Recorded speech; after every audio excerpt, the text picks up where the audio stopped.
You're intelligent. You're self-aware. You think carefully before you speak. And somehow, none of that is helping you. The guys who seem to do effortlessly well with women aren't always the smartest ones in the room. They're not always the most successful. They're not always the most interesting. But they have something the smart guy often doesn't. And here's the uncomfortable truth nobody talks about. Intelligence, the very thing you rely on most, can actually work against you in attraction. Not because women don't value intelligence, but because of how smart guys tend to use it. This is why smart guys finish last, and exactly how to stop it.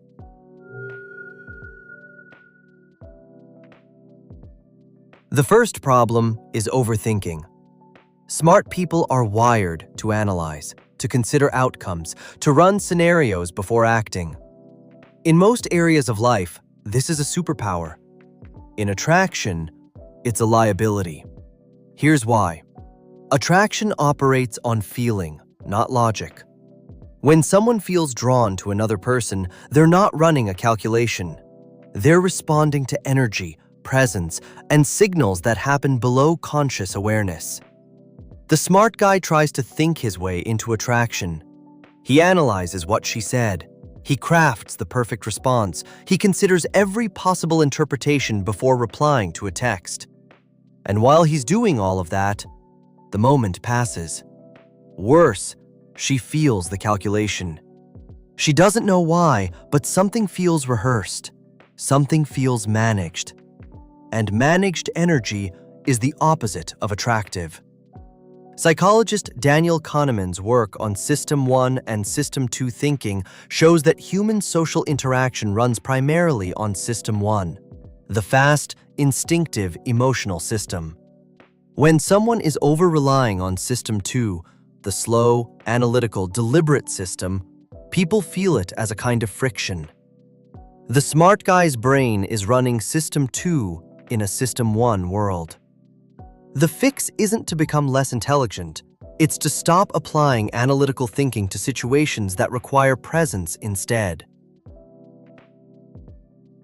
Smart guys explain too much. They over-justify decisions. They provide context nobody asked for. They qualify every opinion with disclaimers. This comes from a good place: intellectual honesty, precision, a desire to be understood. But in attraction, over-explaining signals something specific. I need you to understand me because I need your approval. And approval-seeking, however intelligent the words, is unattractive. There's a version of intelligence that shows up as confidence, clear opinions held calmly without apology. And there's a version that shows up as anxiety, careful explanations, constant qualification, never quite landing on a position without hedging.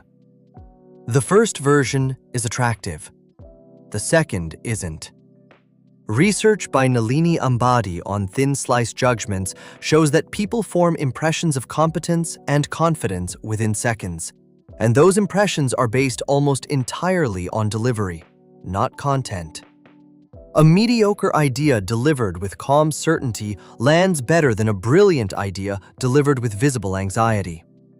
Smart guys often have the brilliant idea, but they deliver it like they're afraid you won't agree. The fix?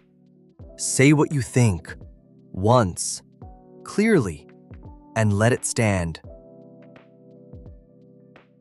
Here's the pattern that traps most smart guys. They're used to being rewarded for being right. School rewarded it. Work rewards it. Being the smartest person in the room has, historically, worked out well for them. So they bring that same energy to dating. They try to demonstrate their intelligence. They try to impress. They try to win the interaction through being interesting, knowledgeable, and impressive. And here's the problem. Trying to impress is a form of seeking approval. And approval seeking, regardless of how intelligent the performance, communicates insecurity. The confident man doesn't need to demonstrate his value. He knows it's there. He lets her discover it at her own pace.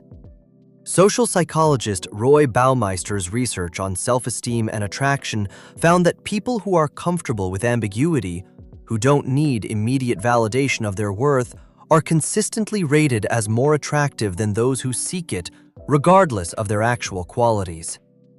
The smart guy's trap is this: he has real value, but he performs it instead of embodying it. The fix is counterintuitive. Stop trying to be impressive. Start being interested. Ask questions. Listen genuinely. Be curious about her rather than focused on what she thinks of you. The most impressive thing a smart man can do is make someone feel genuinely seen. Here's the real issue underneath all of this. Most smart guys have high IQ and underdeveloped EQ. They can solve complex problems. They can construct sophisticated arguments. They can analyze situations with precision. But they struggle to read the room. They miss emotional cues. They respond to what was said instead of what was meant. And in dating, what's meant matters more than what's said. When she says she's fine, she's often not fine. When she goes quiet, something's shifted. When she laughs a little too quickly, she's managing discomfort. The smart guy takes everything at face value because he's been trained to work with explicit information. But human connection runs on implicit information, subtext, tone, the gap between what's said and what's felt. Psychologist Peter Salovey's research on emotional intelligence found that EQ is a stronger predictor of relationship success than IQ by a significant margin. Not because intelligence doesn't matter, but because relationships are emotional experiences, not intellectual ones. The fix? Start reading the feeling in the room, not just the words. Before you respond to what she said, notice how she seems. Notice her energy. Respond to that first. This is a skill. It can be learned, and for smart guys, it often unlocks everything else. So what does the guy who does well actually have that the smart guy often doesn't? Presence. Not charisma, not looks, not status. Presence. The quality of being fully in the moment without agenda. The guy who does well isn't running calculations. He's not managing impressions. He's not worrying about what she thinks. He's just there. Engaged. Relaxed. Interested without being invested in a specific outcome. That quality, that settled, unmanaged, genuinely present energy is what attraction responds to most. And here's the good news for smart guys specifically. Everything we've talked about in this video is understandable, fixable, learnable. Stop overanalyzing and start acting within the 3-second window. Stop over-explaining and start saying things once with calm certainty. Stop performing intelligence and start being genuinely curious. Start reading emotional signals alongside verbal ones. And most importantly, stop trying to win the interaction. You're not in a debate. You're in a conversation. The smart guy who learns this doesn't just catch up, he pulls ahead. Because he has everything the naturally charming guy has, plus the self-awareness to keep improving. So here's the truth about why smart guys finish last. It's not intelligence that's the problem. It's what smart guys do with it in the wrong context. Overthinking kills presence. Over-explaining kills confidence. Performing intelligence kills genuine connection. The fix isn't to become less smart. It's to stop using your brain as a shield and start showing up as a person. Because the version of you that's relaxed, present, and genuinely curious about another person, that version is more attractive than any performance you could put on. If this reframes something for you, you know what to do. Subscribe to Signal Codes. There's a lot more to decode.